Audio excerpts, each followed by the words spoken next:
Good evening, everybody. My name is Adam DeBray, and the topic of my presentation is going to be the effect of fracking on business, government, society that's present across the primarily eastern part of the United States, as well as just with North America in general. The oil and gas industry has continued to grow and develop even as alternative sources of energy have been developed to attempt to curb the continued heavy demand for fossil fuels such as oil and coal. As the need continues to be great, additional methods and investments have been made to ensure domestic production of oil and gas are maximized as imports remain high.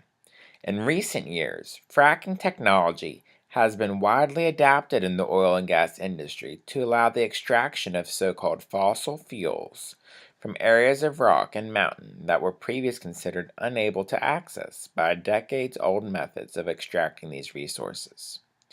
Fracking can most readily be defined as the method and activity needed to well produce and process as a whole, but also specifically relates to a process denoted as high-volume horizontal hydraulic fracturing, aka fracking.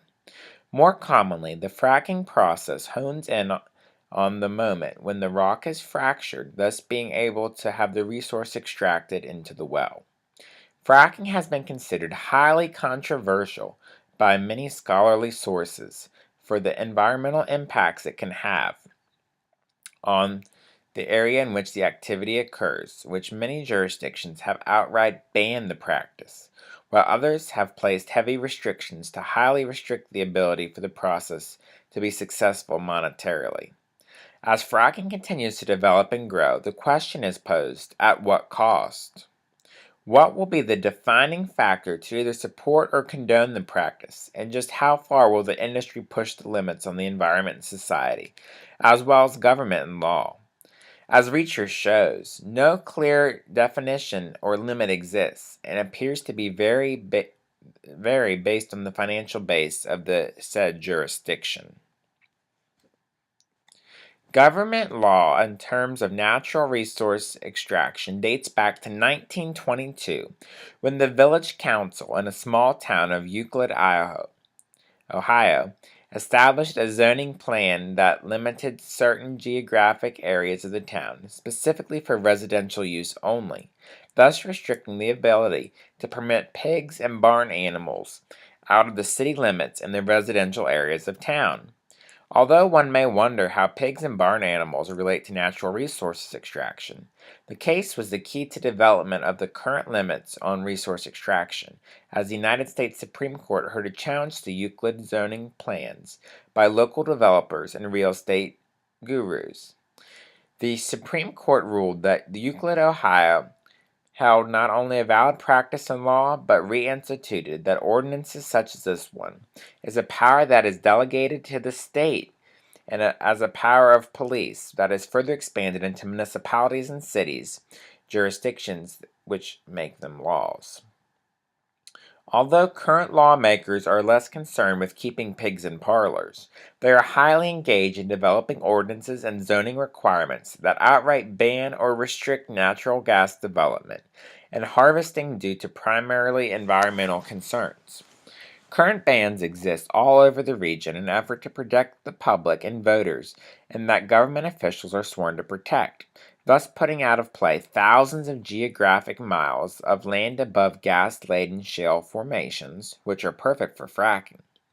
These areas are virtually a gold mine of sorts of natural gas that could help fuel the country and its natural resource demand, but government sources have put it out of play. Three of the major shale areas, or rich areas of the natural gas, are the Devonian, Marcellus, and Utica shales, which span regions of Ohio, Kentucky, Virginia, New York, and Maryland, just to name a few of the states. Spanning over this entire region, there's over 100,000 miles covered between these regions of shale. However, only approximately 4,000 of which are covered in bans by the local municipalities. This number could be considered to be just a variance local variants based on industry developed in the specific area or geographic lands. However, almost 100% of the 4,000-mile ban, approximately 99.5%, is specifically restricted to areas of New York, with the sole exception being concentrated near the Pittsburgh area of Pennsylvania. This data showcases a notable trend in the variance and the exception of the fracking practices and a division between political parties and agendas. Of the 7 states that have notable pieces of land in the shale regions that were aforementioned above, 3 of which have no bans on the fracking practices, which are Kentucky, Ohio, and Virginia. Ohio, though, does have 2 municipalities that have banned the fracking practices, 1 by voter opposition and 2 by local ordinance. However, both of these areas are outside of the shale region, and they're considered to be outliers and are not considered when drawing the above statement as well as other conclusions. Other states outside of New York have very few fracking restrictions. However, as previously mentioned, New York has restrictions in 16.2% of their viable fracking land due to political fear in support of the negative environmental consequences of the fracking practices. Looking at the taxes provides a very unique analysis of the fracking case. If politicians were so concerned about the environment, is that their sole rationale for banning the fracking practices? Before this conclusion can be drawn, one quick analysis must be drawn when looking at the tax codes of the various jurisdictions. Looking at Ohio and New York and Kentucky, all presented in previous parts of the presentation, they have polar opposite behaviors in terms of fracking allowances. In Ohio, cities and villages are denoted the power from the state to levy personal property taxes with no approval from the voting pool at a 1% rate of the assessed valuation of the property. One may begin to wonder how property code can vary in terms of evaluations. However, in Ohio, taxable real property can include and does include any income generated from natural resources that may be present under the property, such as natural gases harvested through fracking practices, as well as all the jobs that are generated as a result of the resource being present on the property. Kentucky, another municipality with zoning powers left up to the local governments, have granted the ability for local entities to exercise property taxes of a maximum 1.5%, simply based on the population of the said geographic area. As well as Ohio, Kentucky allows for a property tax to include natural resources such as natural gas. If Ohio or Kentucky would ban these practices, it would significantly impact their tax base and possibly result in cuts to other public services that are funded with the added revenue. Examining the New York, however, its tax code is very restrictive in terms of the ability to collect items such as local income or property taxes. According to New York Code, local income taxes can only be imposed on jurisdictions with 1 million or more inhabitants, thus limiting the practice to the metropolitan area of New York City and no other regions in the state. Although taxes are excluded from the ability to be locally levied, as they are in Ohio, the property assessments include the evaluation of natural gas on the property, similar to Ohio and Kentucky. However, the New York law caps the revenue in a complex formulation not raised by debt services to an area of 2% of a 5-year average for the municipality. In addition, natural gas is discovered in the area. The municipality must equally raise property taxes as a whole if found natural gases. New York created a climate through legislation and law that limits the profitability of the fracking practices for local entities, thus resulting in the outright banning of the practices that many other jurisdictions profit from by a method of levying property taxes and the income taxes. Although fracking has been shown to demonstrate significant benefits to taxation and income generation by municipalities, environmental concerns are numerous and widespread. One such concern is the contamination of drinking water. Fracking can contaminate drinking water in a slew of manners, such as spilling above ground onto the pads in areas denoted for the extraction of the oil or gases. Wastewater pits are designed as a solution to contain this runoff as a result of the practices. However, they can also fail, which leads to chemical waste being released into rivers and water supply. In addition to waste runoff, gaps in the construction of the well has led to methane, which is generated in the chemical process of extracting the natural resource from the rock bed to escape into the groundwater channels and thus lead to contamination of the local water supply.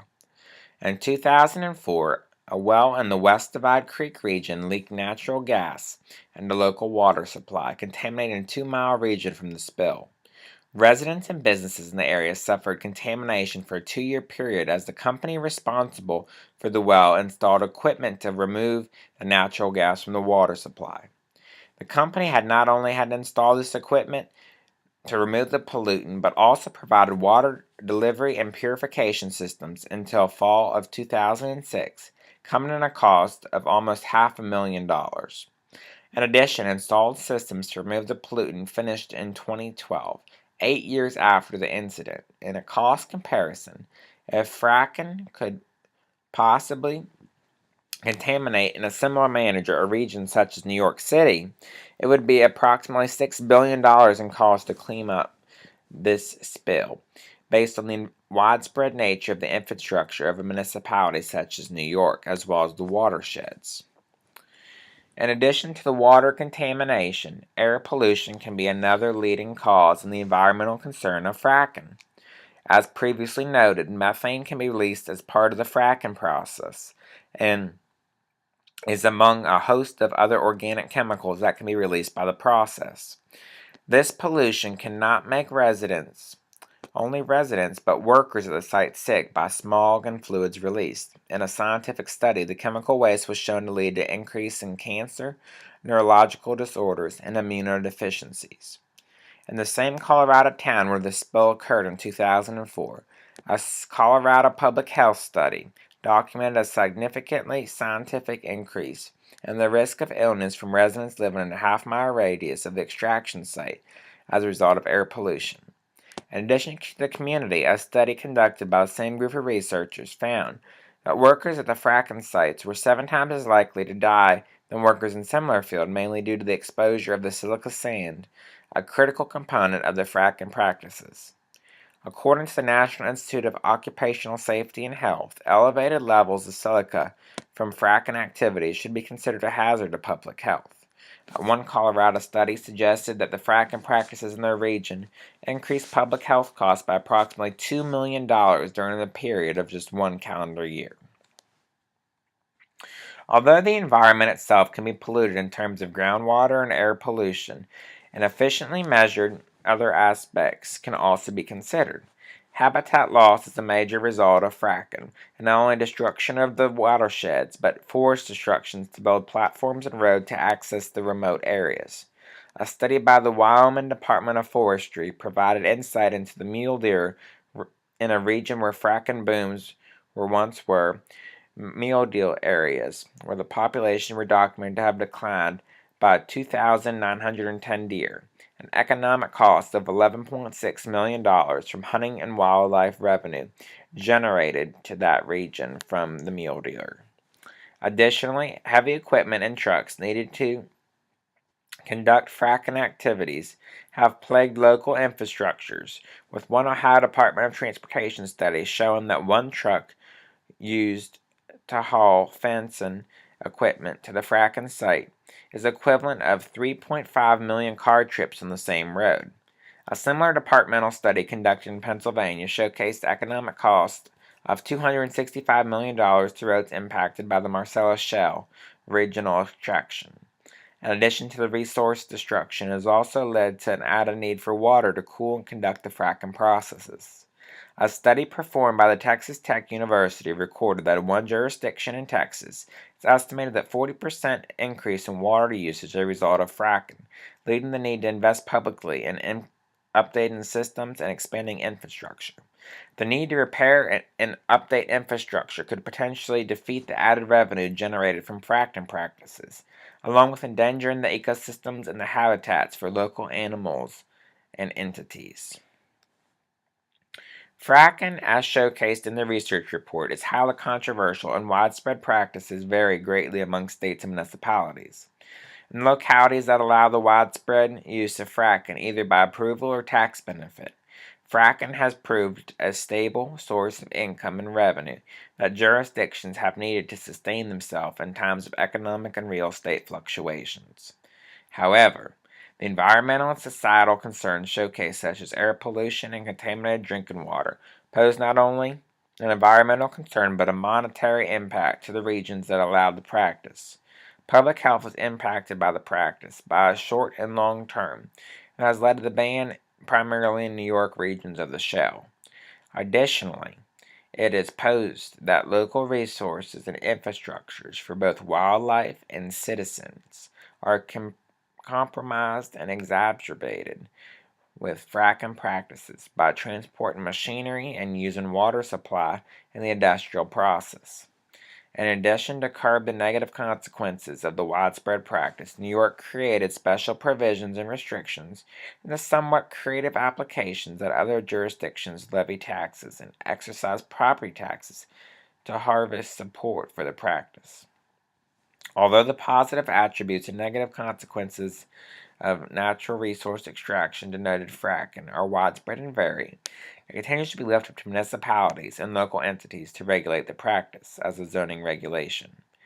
That this could quite possibly impact the health and well-being of the country in both short and long term for simple monetary and revenue gain.